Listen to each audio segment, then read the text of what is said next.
जब हम एक टीनेजर के बारे में सोचते हैं तो हमारे मन में वीडियो गेम्स, पहला प्यार और टीनेज की उलझनों की तस्वीर उभरती है।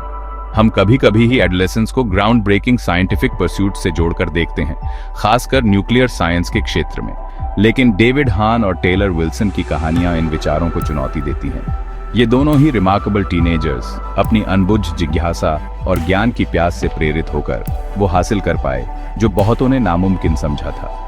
दोनों ने अपने अपने समय और तरीके से न्यूक्लियर साइंस की दिलचस्प और खतरनाक दुनिया में कदम रखा, दुनिया का ध्यान अपनी ओर खींचा और वैज्ञानिक एक्सप्लोरेशन के इतिहास पर एक अमिट छाप छोड़ी। उनकी कहानियां मानव मन की असीम क्षमता, खासकर युवाओं की बेरोक कल्पना का प्रमाण है। डेविड हान, जिन्हें रेडियो एक्टिव बॉय स्काउट के नाम से जाना जाता है, 1990s में अपनी मां के बैकयार्ड शेड में एक मेकशिफ्ट न्यूक्लियर रिएक्टर बनाने के लिए मशहूर हुए थे। सालों बाद टेलर विल्सन, जो एक असाधारण युवा वैज्ञानिक हैं, ने अपने पेरेंट्स के गैराज में न्यूक्लियर फ्यूजन हासिल करके सुर्खियां बटोरी। ये दोनों व्यक्ति हालांकि समय और रास्ते अलग अलग होने के बावजूद एक जैसी बात शेयर करते हैं, ब्रह्मांड के बिल्डिंग ब्लॉक्स के बारे में एक अदम्य जिज्ञासा और अपने वैज्ञानिक सपनों का पीछा करने की हिम्मत, चाहे वो कितने भी अपरंपरागत या असंभव क्यों ना हो। डेविड हान, जो दिखने में मिशिगन के कॉमर्स टाउनशिप का एक आम लड़का था, के अंदर एक असाधारण जुनून था। छोटी उम्र से ही उसने केमिस्ट्री में गहरी रुचि दिखाई और एलिमेंट्स के प्रति विशेष लगाव दिखाया। उसने बड़े ध्यान से पीरियोडिक टेबल का अध्ययन किया। यह लगाव जल्द ही एक जुनून में बदल गया, जिसके कारण वह अपने बेसमेंट में अनगिनत एक्सपेरिमेंट्स करने लगा, जिससे उसकी मां बहुत परेशान रहती थी। हान की केमिस्ट्री में रुचि केवल एकेडमिक नहीं थी, वह एटम्स के भीतर छिपी शक्ति, उनकी पोटेंशियल एनर्जी से बहुत आकर्षित था। इसने उसे न्यूक्लियर साइंस की दुनिया में ला खड़ा किया, एक ऐसा क्षेत्र जिसे आमतौर पर टीनेजर्स के लिए ऑफ लिमिट्स माना जाता है। उन टीनेजर्स की तो बात ही छोड़िए जो अपने घरों में प्रयोग करते हैं। इससे बेपरवाह हान ने न्यूक्लियर फिजिक्स पर किताबें और लेख पढ़ डाले, खुद को न्यूक्लियर रिएक्शंस के मूल सिद्धांत सिखाए।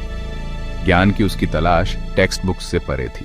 हान ने एक बहुत ही अजीबोगरीब कदम उठाते हुए इस क्षेत्र के एक्सपर्ट से संपर्क किया, खुद को एक बहुत बड़े, ज्यादा अनुभवी साइंटिस्ट के रूप में पेश किया।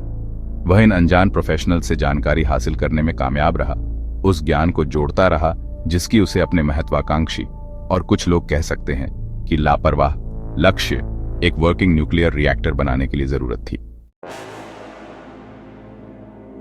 डेविड हान की न्यूक्लियर महत्वाकांक्षाएं जल्दी ही उसके बेसमेंट लैबोरेटरी से आगे निकल गईं। उसकी प्रारंभिक परियोजनाएं, जो कभी साधारण रसायन विज्ञान के प्रयोग थे, अब अधिक जटिल और खतरनाक हो गई थीं। उसे अपने तेजी से जोखिम भरे एक्सपेरिमेंट्स को अंजाम देने के लिए एक नई और अधिक एकांत जगह की जरूरत थी। वह जानता था कि उसके प्रयोग अब इतने खतरनाक हो गए थे कि उन्हें घर के अंदर करना असंभव था। उसने अपनी मां के बैकयार्ड शेड को अपनी नई न्यूक्लियर वर्कशॉप के रूप में चुना, एक ऐसा फैसला जिसके बाद में बहुत बुरे परिणाम हुए। यह शेड, जो कभी गार्डनिंग टूल्स और पुराने सामानों के लिए इस्तेमाल होता था, अब एक खतरनाक प्रयोगशाला में बदल गया।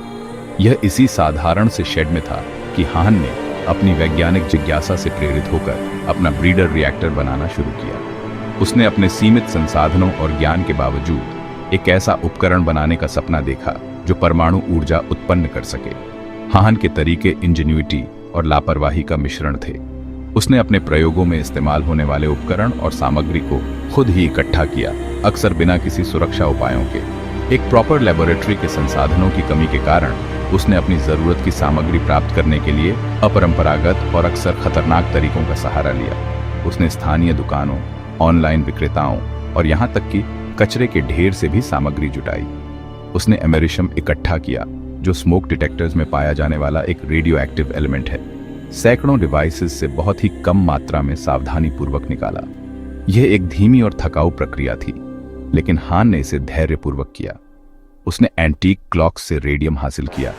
रेडियो एक्टिव पेंट इकट्ठा करने के लिए उन्हें सावधानीपूर्वक तोड़ा।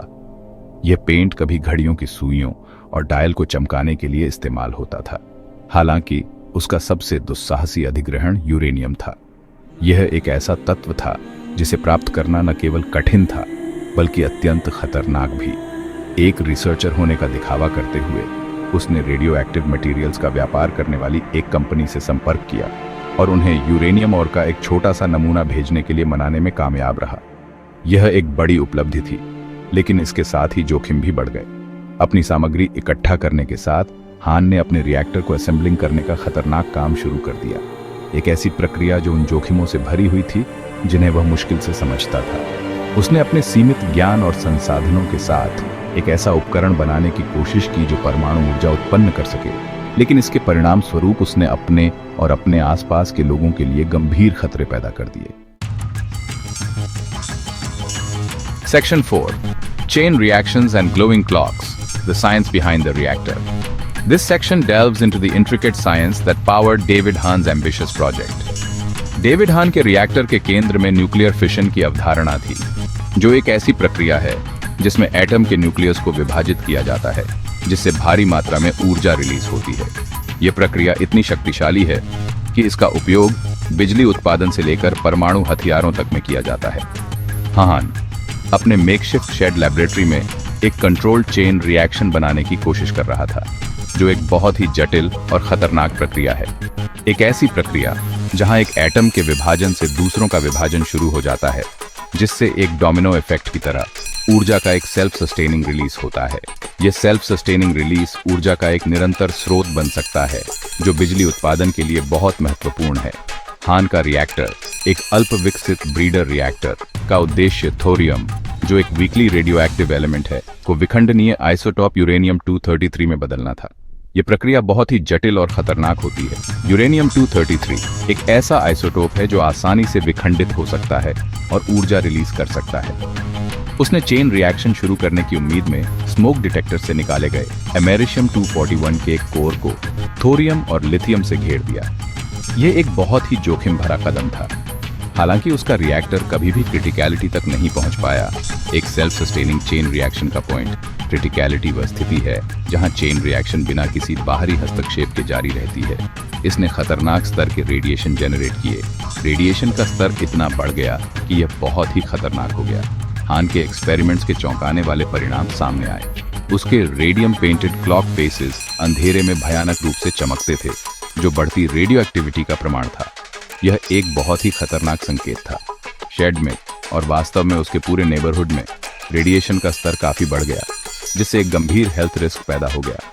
यह हेल्थ रिस्क इतना गंभीर था कि अथॉरिटीज को हस्तक्षेप करना पड़ा।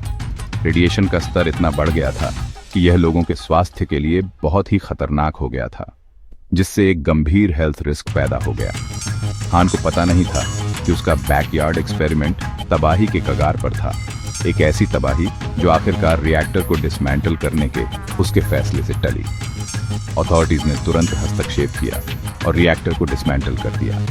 यह एक बहुत ही महत्वपूर्ण कदम था, जिससे एक बड़ी तबाही टल गई। Section 5. A radioactive mess, the aftermath and media frenzy. David हान की न्यूक्लियर महत्वाकांक्षाओं का अचानक और मेसी अंत 1994 की गर्मियों में हुआ। यह एक ऐसा समय था जब एक युवा लड़के के सपने और वास्तविकता के बीच की खाई स्पष्ट हो गई। रेडिएशन के बढ़ते खतरनाक स्तरों के बारे में चिंतित, उसने अपने रिएक्टर को डिसमेंटल करना शुरू कर दिया। लेकिन यह काम उतना आसान नहीं था जितना उसने सोचा था। रेडियो एक्टिव मटेरियल्स को डिस्पोज करने का प्रयास किया।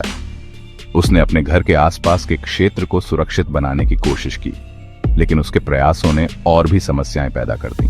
हालांकि उसके प्रयासों का उल्टा असर हुआ, जिससे रेडिएशन का खतरा और बढ़ गया। उसकी निराशा और बढ़ गई, क्योंकि वह समझ नहीं पा रहा था कि इस समस्या का समाधान कैसे किया जाए, जिससे अवांछित ध्यान आकर्षित हुआ। पड़ोसियों ने उसकी गतिविधियों पर शक करना शुरू कर दिया और उनकी चिंता बढ़ने लगी। हान की संदिग्ध गतिविधियों को देखकर एक चिंतित नेबर ने पुलिस को उसकी सूचना दी, जिससे घटनाओं का एक ऐसा सिलसिला शुरू हुआ जो किसी ने सोचा भी नहीं था। जिसने हान के बैकयार्ड एक्सपेरिमेंट को एक राष्ट्रीय सनसनी में बदल दिया। पुलिस के आने से स्थिति और गंभीर हो गई, जिसने हान के बैकयार्ड एक्सपेरिमेंट को एक राष्ट्रीय सनसनी में बदल दिया। पुलिस ने उसके बैकयार्ड की जांच शुरू की और सबूत इकट्ठा करने लगे। स्थानीय पुलिस का आगमन तेजी से एक फुल ब्लोन हैजमाट घटना में बदल गया। हैजमाट टीम ने स्थिति को संभालने के लिए कदम उठाए। रेडियो एक्टिव मटेरियल्स की मौजूदगी के बारे में सतर्क एनवायरमेंटल प्रोटेक्शन एजेंसी ने तुरंत कार्रवाई की और हान के नेबरहुड में उतरा।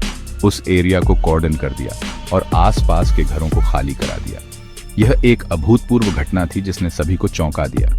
उस एरिया को कॉर्डन कर दिया और आसपास के घरों को खाली करा दिया। लोगों को अपने घर छोड़ने पड़े और यह सब बहुत तेजी से हुआ। मीडिया एक सनसनीखेज कहानी को भांपते हुए उस स्थान पर टूट पड़ा। हर कोई इस अनोखी कहानी को कवर करना चाहता था। उस स्थान पर टूट पड़ा और जल्द ही यह घटना हर न्यूज चैनल की हेडलाइन बन गई। रेडियो एक्टिव बॉय स्काउट, जैसा कि हान को जाना जाने लगा, को रातों रात मीडिया सेंसेशन बना दिया। उसकी कहानी ने सभी का ध्यान खींचा। हर कोई जानना चाहता था कि यह लड़का कौन है और उसने ऐसा कैसे किया। हान की कहानी ने एक मीडिया फ्रेंजी छेड़ दी जो फैसिनेशन और डर का मिश्रण थी। लोग उसकी कहानी से मंत्रमुग्ध थे, लेकिन साथ ही चिंतित भी थे, जो फैसिनेशन और डर का मिश्रण थी। जनता एक टीनेजर की न्यूक्लियर साइंस में डैबलिंग करने और अपनी मां के शेड में एक रिएक्टर बनाने की छवि से मंत्रमुग्ध थी। जनता एक टीनेजर की न्यूक्लियर साइंस में डैबलिंग करने और अपनी मां के शेड में एक रिएक्टर बनाने की छवि से मंत्रमुग्ध थी। ये एक ऐसी कहानी थी जो किसी ने पहले नहीं सुनी थी। अपनी मां के शेड में एक रिएक्टर बनाने की छवि से मंत्रमुग्ध थी। ये एक टीनेजर की महत्वाकांक्षा और विज्ञान के प्रति उसके जुनून की कहानी थी। हालांकि यह फैसिनेशन हान के एक्सपेरिमेंट से होने वाले संभावित खतरों और एक टीनेजर द्वारा इस तरह के ज्ञान और महत्वाकांक्षा रखने के निहितार्थों के बारे में चिंता के साथ कम थी। लोगों को डर था कि इस तरह के प्रयोग से क्या हो सकता है। एक टीनेजर द्वारा इस तरह के ज्ञान और महत्वाकांक्षा रखने के निहितार्थों के बारे में चिंता के साथ कम थी। इस घटना ने कई सवाल खड़े किए। इस घटना ने न्यूक्लियर सिक्योरिटी, खतरनाक मटेरियल्स की सुलभता और युवा दिमागों का मार्गदर्शन करने के लिए वयस्कों की जिम्मेदारी, यहां तक कि असाधारण प्रतिभा वाले लोगों के बारे में भी गंभीर प्रश्न खड़े किए। यह एक वेकअप कॉल था। खतरनाक मटेरियल्स की सुलभता और युवा दिमागों का मार्गदर्शन करने के लिए वयस्कों की जिम्मेदारी, यहां तक कि असाधारण प्रतिभा वाले लोगों के बारे में भी गंभीर प्रश्न खड़े किए। यह घटना एक रिमाइंडर थी कि विज्ञान और सुरक्षा के बीच संतुलन बनाना कितना महत्वपूर्ण है। युवा दिमागों का मार्गदर्शन करने के लिए वयस्कों की जिम्मेदारी, यहां तक कि असाधारण प्रतिभा वाले लोगों के बारे में भी गंभीर प्रश्न खड़े किए। यह एक ऐसा मुद्दा था जिसे अनदेखा नहीं किया जा सकता था। यहां तक कि असाधारण प्रतिभा वाले लोगों के बारे में भी गंभीर प्रश्न खड़े किए।